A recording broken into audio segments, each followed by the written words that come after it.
ఇందులో మీడియా అత్యుత్సాహపు వార్తలు మూలంగా మొత్తం డిస్టర్బ్ అవుతోంది, డీవియేట్ అయిపోతుంది ఇష్యూ.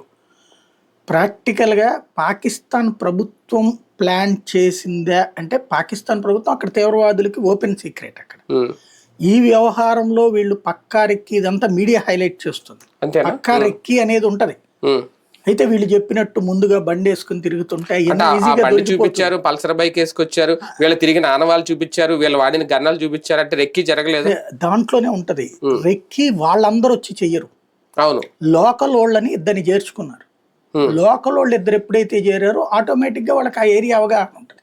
అవును, అంతే. ఇంకోటి వాళ్ళ యూట్యూబ్లు పుణ్యం అని ఎక్కడనేది. ఇంకోటి ఈ ప్రాంతాన్ని ఎందుకు ఎంచుకున్నారు వాళ్ళు అంటే ఇవాళ చేసిన దాడి ఒక రకంగా చెప్పాలంటే దమ్ము ధైర్యం లేక దొంగ దెబ్బ కూడా కాదు, ఏదో ఒక ఉన్మాదపు చేష్ట చెయ్యాలి అన్నటువంటి ఇది. అంటే ఉనికి కూడా కాదు. దీంట్లో ఒక పెద్ద లాజిక్ ఉంది. సైన్యం జోలికి వెళ్తే తాటదేస్తున్నారు, వెంటాడి ప్రపంచంలో ఏ మూలన్నా చంపుతున్నారు. ఇంతకుముందు పఠాన్ కోటు తర్వాత పుల్వామా దాడులకు సంబంధించిన వాళ్ళు వాళ్ళని చంపడమే కాదు, వాళ్ళ తీవ్రవాద స్థావరాలు దెబ్బతీయడమే కాదు, దాని సూత్రధారులు వాళ్ళ బంధువులతో సహా గుర్తు తెలియని వ్యక్తులు పాకిస్తాన్లో చంపేస్తున్నారు. కాబట్టి ఇప్పుడు సైన్యం జోలికి వెళ్ళడానికి వణుకు పుడుతోంది. నెక్స్ట్ ఇప్పుడు ఏంటి, వాళ్ళకి తీవ్రవాదులు